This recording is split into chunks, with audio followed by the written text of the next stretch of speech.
Bien, Lucía, pues encantado de estar otra vez contigo. No es la primera vez que tenemos la ocasión de hablar. Esta vez estamos aquí en el Círculo, en la Sala Ramón Gómez de la Serna. No sé si haremos greguerías o haremos reflexiones no más profundas, pero sí más largas. Y tú y yo, además, no es la primera vez que hablamos. Para mí siempre es un placer, como decía, y es verdad que nos conocimos porque yo en aquel momento estaba comenzando, ¿no?, con la intención, alguien diría que de fútil, ¿no?, de introducir ética en la regulación de la inteligencia artificial, y es cierto que contigo he aprendido muchas cosas a lo largo del tiempo, y creo que esa sería casi la primera reflexión, ¿no? ¿Cómo introducimos de alguna manera el componente ético en la transformación digital, ¿no? Para empezar, tendríamos que hacer grandes reflexiones en cuanto a si esa transformación es inevitable, si es posible de domeñar de alguna forma y si va a traer realmente progreso a la humanidad, ¿no? Que no son pocas cosas para comenzar. No son pocas cosas, Iván. Y sí, me alegro muchísimo de estar aquí porque efectivamente no es la primera ocasión y poder volver a hablar de eso que nos unió, ¿no? Por lo que nos conocimos, que fue la tecnología. Y un poco por responder a tu primera pregunta, ¿cómo introducimos la ética en la tecnología? Bueno, yo creo que entiendo la pregunta, pero hasta cierto punto últimamente pienso que no es una pregunta especialmente acertada, porque la ética no se introduce en la tecnología, la ética está en la tecnología porque la tecnología es inherentemente política y siempre lo ha sido. Yo creo que lo que nosotros tenemos es un problema y es como lo veo yo, ¿no? En Occidente, en el que hemos hecho unas identificaciones, hay unos discursos que yo creo que ya se están agotando, pero que de alguna forma siguen vigentes y que no nos cuestionamos, en el que identificamos tecnología con progreso, y yo creo que esto ya no es así. ¿Vale? Esta es la primera reflexión con la que me gustaría empezar y es una cuestión que a mí me preocupa personalmente. Yo creo que nosotros vivimos un cierto momento en el que estamos, de alguna forma, no sé si decir de crisis, pero en el que estamos faltos de proyectos de futuro y quizás en esta ausencia de proyectos realmente, tampoco me gusta especialmente la palabra innovadores, pero proyectos que ilusionen de cara a futuro, nos centramos en esa herramienta que tenemos siempre recurrente, que es la tecnología, y apostamos por una transformación tecnológica y digital que pensamos que nos va a traer un futuro mejor, pero que para mí en algunos casos está, creo que, demasiado vacía, ¿no? Le falta un acompañamiento, un proyecto ilusionante. No creo que las personas jóvenes que ven estos debates, su primera preocupación sea la transformación tecnológica, creo que tienen que ver con otras cosas. Y luego hay otra cuestión que a mí me preocupa y que creo que a ti también te interesa, ¿no? Que creo que es, y eso sí que es una reflexión que hago sobre la marcha y que me gustaría escuchar tu opinión, sobre cierta, no os voy a decir tampoco, quiero utilizar la palabra crisis, pero yo creo que sí que hay cierta obsolescencia, no del proyecto liberal, pero sí de algunas de las herramientas conceptuales que existen en el marco del liberalismo y que nos impiden hacer un análisis realmente adecuado de todo lo del momento que estamos viviendo, ¿no? Y yo creo que esto es algo que hemos comentado. A mí me preocupa mucho, por ejemplo, cómo la transformación tecnológica, cómo sobre todo las empresas que acumulan este poder, que acumulan nuestros datos, pueden interferir en nuestra libertad, y quizás la forma que tenemos de entender la libertad dentro del marco del liberalismo sea insuficiente para darnos cuenta de esas limitaciones que estamos teniendo, y quizás deberíamos empezar a reflexionar. A mí me interesan mucho las reflexiones del neorrepublicanismo sobre la libertad como no dominación, para quizás enfrentarnos de una forma más adecuada a esos problemas y, de paso, introducir cosas que creo que nos interesan en este debate, como es la virtud cívica, ¿no? De ser más exigentes con los ciudadanos, ¿no? No solo hablar de derechos, sino también hablar de deberes, de responsabilidades, de una motivación y una disposición a involucrarse en los asuntos públicos, que creo que es necesaria para afrontar muchísimos de los problemas éticos y políticos que tenemos en este contexto en el que, insisto, creo que hemos depositado todas nuestras esperanzas en una digitalización que no nos va a salvar de nada. Bueno, afortunadamente creo que tenemos unas 5 o 6 horas para hablar de esto, de todas las cosas que has planteado, pero bueno, en realidad me comentan que es algo menos menos de tiempo. Pero es cierto que todo esto es absolutamente la clave, ¿no?, del debate. Es verdad, yo tiendo a la melancolía, entonces tengo que hacer verdaderos esfuerzos en muchas ocasiones por ser optimista, entre otras cosas por ser coherente con mi posición progresista ante la vida, ¿no? Pero yo la única forma de ser progresista es pensando que puede haber realmente un futuro mejor, sino mejor abandonarse a la frivolidad y tratar de disfrutar los últimos minutos que nos quedan libres en el mundo. Pero es verdad, yo que tampoco creo, no me defino precisamente como ludita, sino todo lo contrario, tampoco creo que la transformación digital, que el progreso tecnológico, científico, sea bueno per se.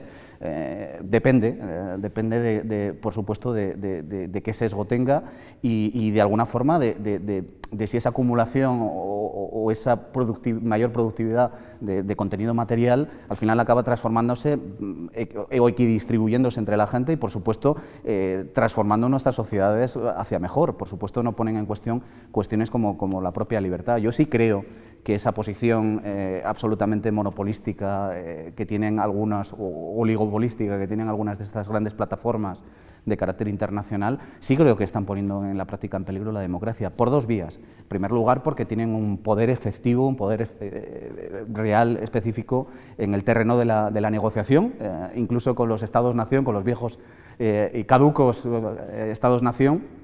Y la prueba es que muchos de los grandes países intentan hacer regulaciones que, para empezar, les hagan empezar a colaborar un poco con los países de los que extraen sus beneficios y son incapaces de manera individual de poder extraerles nada. Y en segundo lugar, creo que tienen una posición de dominación enorme porque condicionan absolutamente nuestras vidas y nuestro propio modo de interactuar. Incluso nos están transformando o están transformando nuestra personalidad, ¿no? Esta sublimación de lo individual, por ejemplo, este aislamiento que se está produciendo entre individuos en nuestras sociedades o entre grupos cada vez más pequeños, más estratificados, yo creo que tiene mucho que ver con el modelo de extracción de negocio que tienen este tipo de plataformas y, por lo tanto, tenemos que acometer de alguna forma también una regulación específica en esa materia.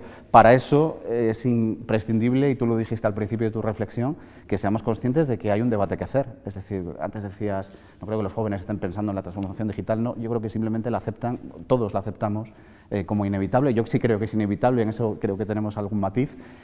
Quizá es verdad, y estoy de acuerdo contigo, en algunas cosas que te he leído y otras cosas que opinas, en cuanto a que tendríamos que empezar a plantearnos la velocidad. Es decir, hay un elemento, yo creo que básicamente democrático, que tiene que ver con la gobernación del cambio. Tenemos derecho a gobernar el cambio y tenemos derecho a establecer también la velocidad de adaptación a ese cambio. Yo sí creo que hay cuestiones que, como digo, en primer lugar creo que serán inevitables y en segundo lugar tienen que ser por fuerza tremendamente positivas en ese cambio de la digitalización, pero quizá tengamos que empezar a pensar si eso, como animal adaptativo que somos, tenemos capacidad para hacerlo a la velocidad que van las cosas, ¿no? Y introduzco un último elemento porque estuve viendo algunos de estos debates, estuvimos comentándolo antes, y una de las cosas que a mí me llamó más la atención fue que alguien que pertenecía a la generación boomer, yo pertenezco a la generación boomer, aunque soy un poco más joven que esa persona, decía que la última generación interesante, la última generación que había propuesto ese proyecto al que te referías, ¿no?, de cambio, de transformación social, era la generación boomer, ¿no? Y yo pensaba, digo, hombre, es profundamente injusto, en primer lugar porque las otras generaciones no han tenido quizá ni la ocasión biológica de poder hacerlo, y en segundo lugar porque todo va muchísimo más rápido ahora. Es mucho más difícil adaptarse a esos cambios y por lo tanto plantear un modelo alternativo de lo que era en el pasado. Yo no sé si tú opinas lo mismo. Sí, me parece muy interesante y sobre todo, bueno, te recojo un poco el guante lo que has dicho, eso que se dijo, ¿no?, efectivamente, de que los boomers habían sido la última generación que había dicho algo o que algo realmente interesante, que había aportado esas ideas de futuro. Creo que es un poco injusto, ¿no? Entiendo de dónde viene, pero es un poco injusto porque las generaciones más jóvenes, en muchos casos, no hemos tenido ni siquiera tiempo de acceder a muchos puestos o a muchas posiciones en las que tengamos capacidad para ejercer un cambio real, y aparte creo que eso tampoco es verdad porque creo que hay generaciones jovencísimas que están llevando a cabo proyectos e iniciativas que son tremendamente importantes, ¿no? A mí me interesaba algo que estabas comentando y que tiene que ver con la velocidad de este cambio, ¿no? Efectivamente, y yo creo que la velocidad del cambio explica no totalmente, pero muchas de las cuestiones y de los problemas que estamos afrontando. Y a mí una cosa que me preocupa es, en este tema de la gobernanza democrática y de la velocidad que hablabas, es el papel que tienen, insisto, y que también comentabas, las empresas tecnocientíficas, ¿no? Porque yo creo que parte de su estrategia y parte de la imposibilidad o la inexorabilidad, ¿no?, de la que hablabas de que venga la transformación tecnológica, que me gustaría que desarrollases. ¿Por qué crees que es inevitable? O sea, se nos presenta como si fuese inevitable, pero ¿por qué lo aceptamos? O sea, creo que nosotros tendríamos que tener capacidad, y de ahí, ¿no?, mi apelación del principio a hablar de deberes, de motivación para involucrarse en los asuntos públicos. Tendríamos no solo que tener capacidad de contestación, sino querer hacerlo y cuestionarlo, porque, insisto, creo de verdad que es un proyecto ilusionante, y yo también creo en el progreso, y creo que puede traer muchas cosas a mejor, pero creo que hay que repensar muchísimas cosas que nos obligarían, desde luego, a frenar. Y no quiero desvariar, pero creo que una reflexión entre transformación tecnológica y progreso es ser capaces de mirar más allá de los límites de Occidente. O sea, yo entiendo que una persona que cree en el progreso aspira al progreso a nivel global. Nosotros vivimos o estamos abogando por una transformación tecnológica en la que hemos puesto todas nuestras esperanzas, que solucionen problemas monumentales, como por ejemplo la crisis climática, cuando para desarrollar la transformación digital al ritmo y a la escala que queremos, estamos extrayendo recursos naturales que están en Chile, en Bolivia y en África a un ritmo que no podemos permitirnos. Esto solo para Occidente. ¿Cómo lo vamos a hacer cuando lo queramos, si queremos y creemos en la igualdad y en el progreso a escala global, para toda la humanidad? ¿Cómo lo vamos a hacer? ¿Cómo vamos a hacer ese consumo energético, ¿no? Y en relación con el consumo, vuelvo a lo que me decías de cómo estas empresas ejercen el poder. Y yo creo que estas empresas tienen una estrategia bien pensada, en la que el poder se ejerce de manera silenciosa. Y esto tiene que ver, yo leí hace poco, que me lo comentó un buen amigo y compañero mío, Ramón del Buey. Hace poco se publicó un libro que se llama The Server Manifest, donde un arquitecto alemán comentaba lo siguiente, que yo creo que te va a interesar, ¿no? Y hablaba de cómo, cuando nosotros, no en el siglo XVII, en el siglo XVIII, en el siglo XX, íbamos a una ciudad y identificábamos perfectamente los centros de poder. A nivel arquitectónico, era claramente identificable, ¿no? Son edificios grandes, bonitos, que directamente rezuman poder. Y sin embargo, los centros de poder del siglo XXI, que pueden ser, por ejemplo, los data centers, nos pasan completamente desapercibidos. Se han marchado al extrarradio de las ciudades y al extrarradio de Occidente, se han ido a otros países, y eso responde a una estrategia de permanecer ocultos, de no ser que la ciudadanía, sin una reflexión profunda, no sea capaz de identificar los centros de poder. Y sin embargo son centros de poder materiales. En el año 2021 se quemó uno de estos data centers en Francia, y con ello se quemaron los datos, la privacidad de millones de franceses. Y creo que esto responde, obviamente, a una estrategia muy efectiva, porque decimos, va muy rápido, pero es que esto lleva 20 años teniendo lugar. Lo que pasa es que nosotros nos damos cuenta ahora, por muchas cosas, en parte porque es una estrategia, yo pienso que deliberada, y en parte por lo que te decía al principio, porque nosotros no estamos dispuestos a pensar que la tecnología tiene política o tiene ética, ¿no? Hemos asumido que esto era progreso, que esto iba a mejor, y lo hemos dejado casi fluir como si fuese el agua de un río, cuando nunca deberíamos haberlo dejado pasar.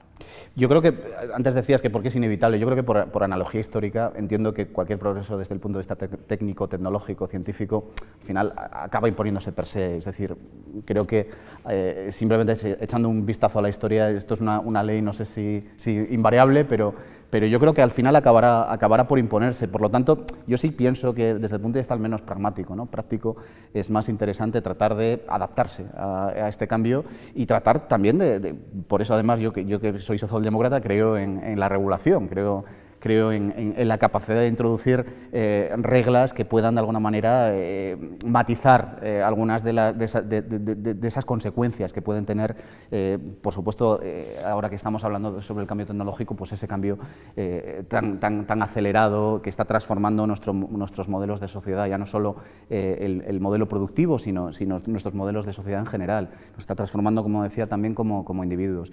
Y también creo que hay otra vertiente. Antes hablábamos de que este cambio era de carácter global, y lo es.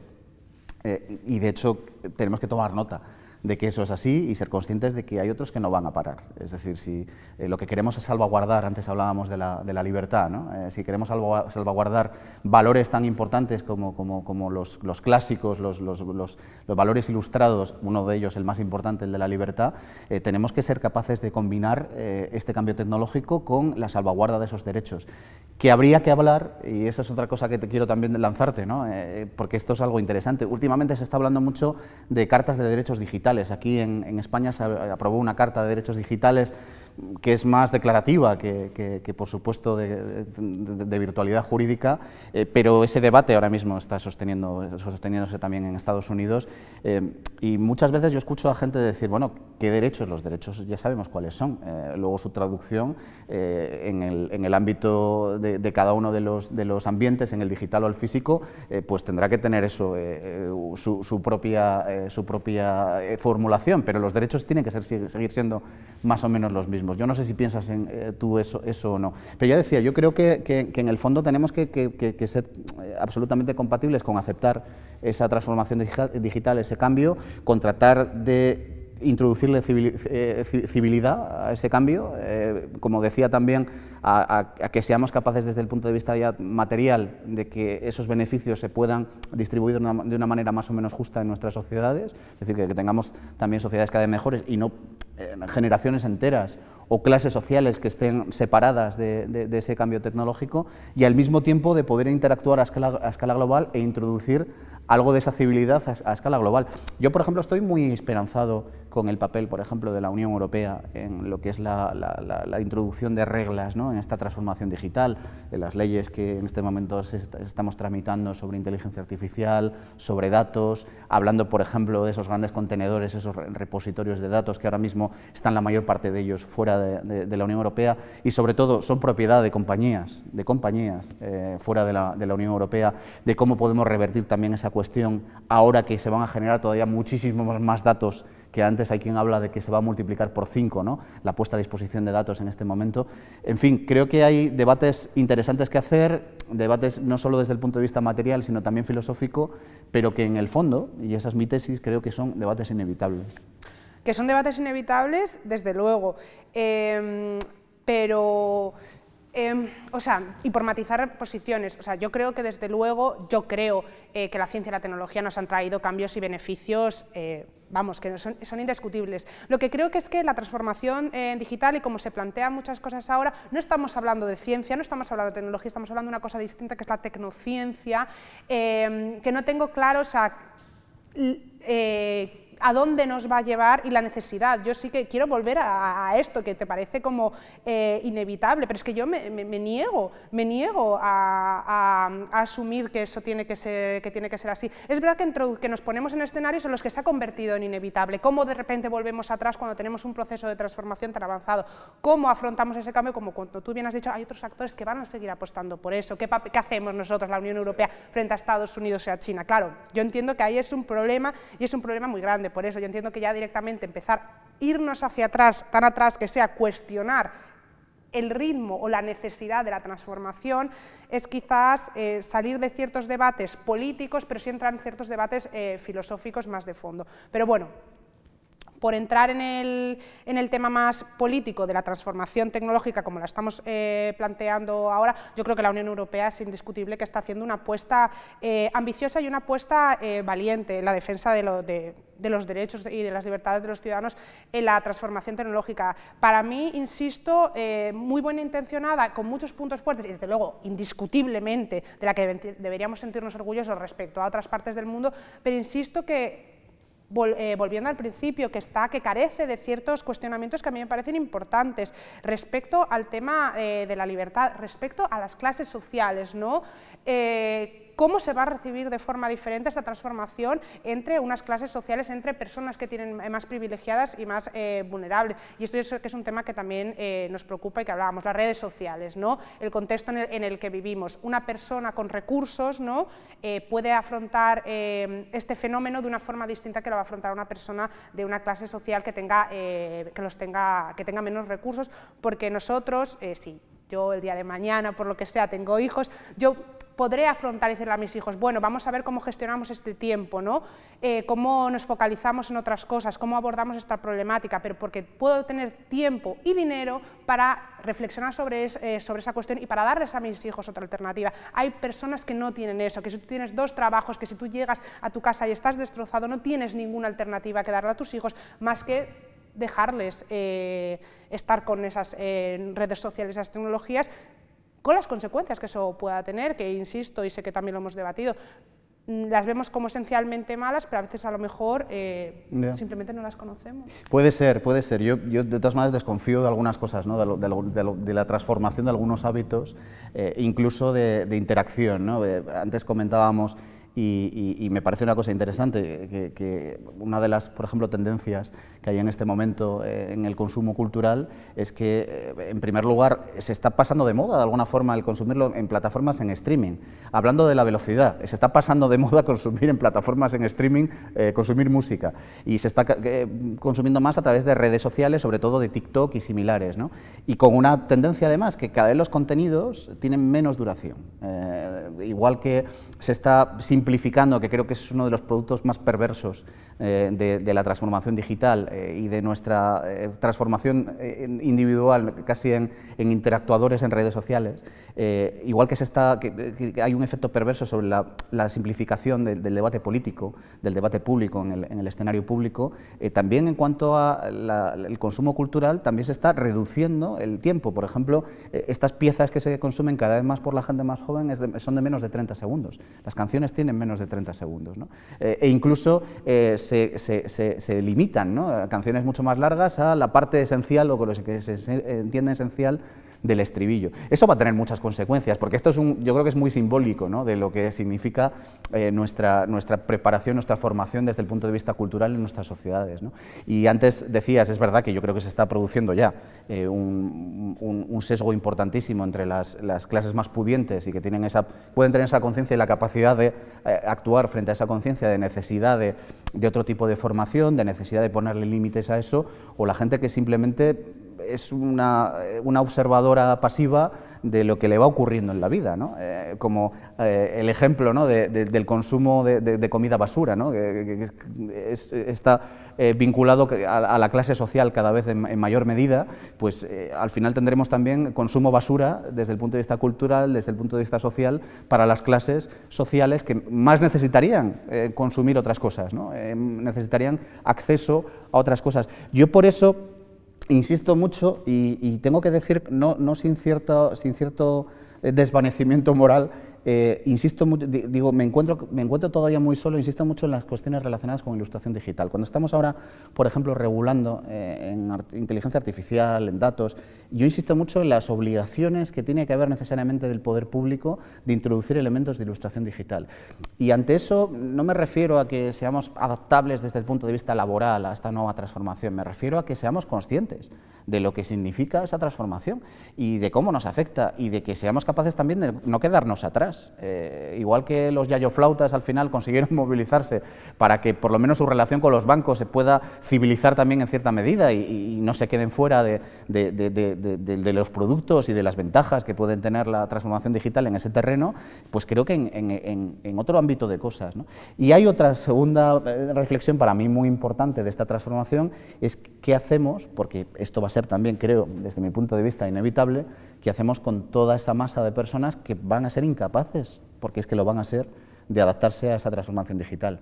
Pensemos, por ejemplo, en el ámbito laboral. ¿Qué vamos a hacer con todas las personas, que van a ser millones de personas, que no se puedan adaptar a un reciclaje digital de sus puestos de trabajo? ¿Qué vamos a hacer con todas esas personas? Yo no veo ese debate en el ámbito del espacio público. Veo otro tipo de debates, pero este debate no lo veo, ¿no? Y ya digo, tengo cierto pesimismo ahora. Antes hablaba del optimismo, cierto pesimismo, porque creo que nos va a coger el toro, ¿no? Creo que hablando de velocidad, todo va tan rápido que vamos a tener ese problema de la noche a la mañana y no habremos pensado, hablando de ese modelo alternativo del que tú hablabas al principio de nuestro diálogo, ¿no? No hemos pensado en cómo van a ser esas sociedades. para seguir siendo lo que somos esencialmente, ¿no? Lo que queremos ser. Pues mira, te diré, y por darle un tono un poco más optimista a la cuestión, yo pienso que justamente cuando tú hablabas de ilustración digital, que sé que es un tema que te preocupa y al que le dedicas mucho tiempo, yo pienso que todo este tema de la ilustración digital y todo el tema de la transformación digital, yo creo que es una buena oportunidad para poner, como te decía, y como quizás empezaba el diálogo, retomar cuestiones, conceptos que se han perdido y yo creo, o que están poco, que se usan poco actualmente en política. Como por ejemplo, insisto, el tema de la virtud cívica. Yo creo que nosotros podemos tener más o menos, estar más o menos de acuerdo, pensar que a lo mejor el problema es uno u otro, pero estamos reflexionando sobre el tema. Yo creo que cualquier proyecto ilustrado de ilustración digital lo que requiere es de ciudadanos que al menos tomen conciencia de que existe una problemática y que podemos tener diversidad de opiniones, pero que debemos desde luego involucrarnos y tomar un papel activo, ¿no?, de preocupación en los asuntos públicos. Y yo creo que este momento que estamos viviendo de transformación es tan profundo que quizás por lo que deberíamos abogar es por intentar no solo introducirlo, sino por concienciar a la ciudadanía de que ellos tienen un papel activo que jugar, que ellos pueden involucrarse en estos asuntos y aprovecharlo, ¿no?, para retomar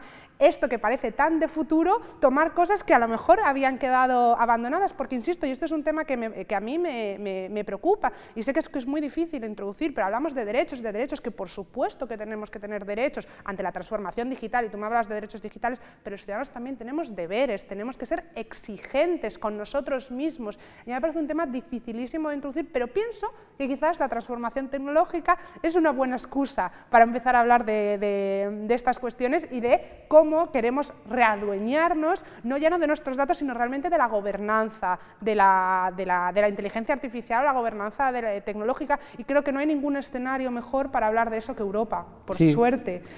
Absolutamente no, pero según estabas hablando, estaba recordando, bueno, pues eso, algunos debates alrededor de esto, ¿no? Porque yo creo que paradójicamente las personas, la gente no ha tenido acceso a más información en toda la historia. Paradójicamente esto es así, y alguna de esa información no necesariamente mala información, pero es verdad que tenemos que introducir de alguna forma mediadores, instituciones mediadoras, tecnologías, ¿por qué no?, mediadoras que de alguna manera hagan asequible el consumo de esa información, el consumo consciente de esa información. Porque, claro, esta sobreabundancia, cuando hablamos, por ejemplo, del gran debate, uno de los grandes debates, y yo creo mucho en él, pero uno de los grandes debates siempre introducir transparencia. Transparencia de los procesos, transparencia en las instituciones públicas, transparencia en todas partes. Pero, claro, como dice este Chulhan, ¿no?, a veces la sobreabundancia de información, la sobreabundancia de transparencia es más pornografía que información, porque somos incapaces de domeñar el contenido de esa información por la sobreabundancia, ¿no? Y acabamos siempre cayendo en los mismos vicios que nos produce esta interacción a través de redes sociales. Acabamos sesgando y consumiendo solo la información que de alguna manera reafirma el sesgo previo, ¿no?, nuestro prejuicio. Entonces tenemos que buscar esa capacidad de tener esa intermediación, instituciones, yo creo que es algo que es un gran reto y con esto yo creo que podemos ir terminando, que es un gran reto para las personas como tú que estáis en la filosofía y en la ética de la tecnología, ¿no? Sí, me parece una buena forma de terminar y simplemente me gustaría decir que yo creo que es necesario, aunque parezca mentira, seguir hablando de tecnología, pero quizás hablarla desde otros puntos, no de una forma como lo hemos estado haciendo hasta ahora, y efectivamente este tipo de foros son inmejorables y una oportunidad única. Bueno, pues oye, de verdad que ha sido un placer, se me ha hecho cortísimo, tengo que a mí también, tenemos que seguir ahora un rato porque hay un montón de cuestiones que me interesan conocer tu opinión, así que, y sé que muchas no coincidimos, afortunadamente digo Afortunadamente, efectivamente, porque yo creo que si algo quedó claro es que no es necesario estar de acuerdo, simplemente a lo mejor hablar de ciertos temas. Este sí que es un gran reto, ¿no?, el concienciar a la gente de que realmente el diálogo per se es útil y que es absolutamente imprescindible en una democracia, ¿no?, si queremos compartir el espacio. Exactamente. Muy bien.